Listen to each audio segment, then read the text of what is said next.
hair is so clean today. It's like a cloud. I washed it yesterday. Whoa, can I touch it? Yeah.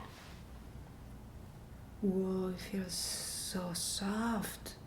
So, you were married.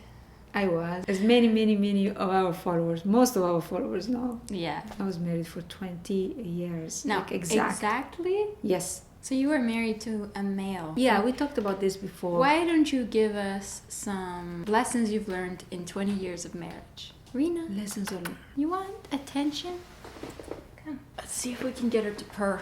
Somebody was asking, but she doesn't purr very often. No, you have to purr. She's not happy right now. No, because you grabbed her while she was doing something. There you go. Boop.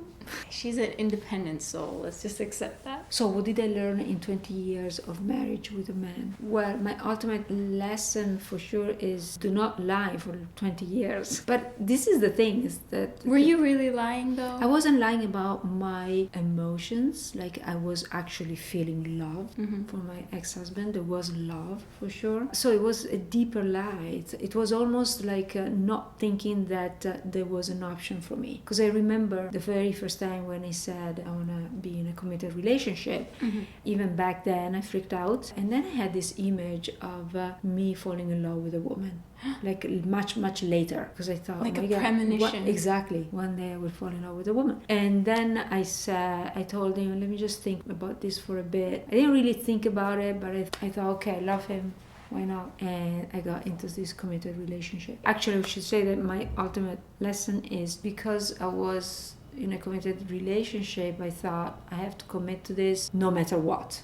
Okay. But then after 7 years, the 7 years, we understood that it was over. It was actually over. We were ready to explore with other people, actually. Whoa. But we actually stuck together because we were afraid, because of habits, because, you love that person. It's almost like family. So what made you stay with him for like 13 more years after that? It was the thing that we were moving from Italy to Canada. So we decided, okay, we have to change our lives. We couldn't change ourselves.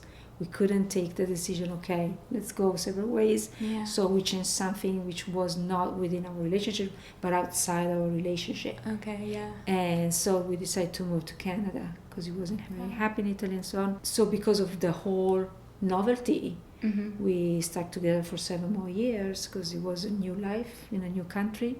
So we introduced a novelty in our relationship. Yeah. And then what happened is that we wanted a child. I wanted a child more than him. Okay. But then finally, he was ready, let's say. And then on our 14th year of marriage, we decided to have our child. And so there was another novelty introduced. Right. Even though we were already in full crisis, even though before having our child, we went again into crisis. It was a sort of denial. Okay. And how did having Artemisia affect your marriage? Actually, this newborn baby brought a novelty, but didn't bring, instead of making this marriage united, it actually brought the truth forward. All of a sudden everything fell. Like the curtain dropped. The curtain dropped totally. The veil dropped. And I started seeing my ex-husband as he really was. Like there was no more common ground there. I was becoming a totally different person, and slowly I also started accepting the fact that I was gay. So I allowed myself to be more. Wow, that was loud. Yeah. I started accepting myself as I was. As a lesbian. Yeah, because that confuses a lot of people, and me too. Like, how can you be with a man, have a child, have intimate relations for 20 years, and then say I'm a lesbian? That's really like a curveball. Is it just because you weren't allowing yourself to go in that direction, so you felt like I don't have a choice? As I said in many other videos, there was no point of reference for me to really identify myself as a lesbian. I was identifying myself as a straight person going to have a straight relationship. No point of reference, like meaning there was nobody gay around you, nothing in the media. Yes. Nothing. It's really weird because it's almost like, you know how in this society you can't become, like you say, I want to become a filmmaker, or I want to become a painter, or I want to be a poet, and your parents say no, you can't. Yeah. And the society says no, you're going to be poor for the rest of your life. Mm-hmm. So you kind of keep that in a parallel dimension almost, you know, and that you are in this dimension which is supposed to be, which is more acceptable. It's interesting how the same thing also happened to you with filmmaking.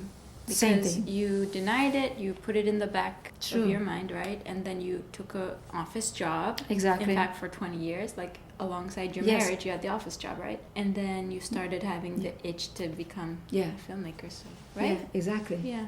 Like starting embracing myself and my sexual orientation brought all the other things actually. Yeah. Like exactly like my true call, which was filmmaking, not an employee. If you could give yourself like a word of advice from here to on your wedding day, or right when you were deciding to get married, what would you tell yourself? I wish I could go back there and say, what the fuck are you doing? I would slap myself and say, what the fuck are you doing? Even back then, I wasn't believing in marriage. I was pressed by my grandmother. There was a lot of pressure in that sense. Don't do it. Like, Wow. Don't do it. You're going to regret this. This is not, you're not doing it because you want it. You're doing it because you're being pressured onto doing this. So do not do anything under pressure. Feel yourself, you know. How does it feel this? In fact, I remember on my marriage day, I was in a bubble. I wasn't even there. I was just playing a part. It wasn't you. Unreal. It wasn't me. Even your dress doesn't seem like that's you. Was that your choice? It wasn't my choice. No. I even let my mom choose my dress. I was like, just focus on my studies in university. I don't have time for this. You want me to get married, then you do all the work. I didn't participate in the making of my wedding. So in the end, what did I say? What did I say? Oh, not being in denial. Yeah, I guess that's it for today. And we'll see you guys tomorrow. All right.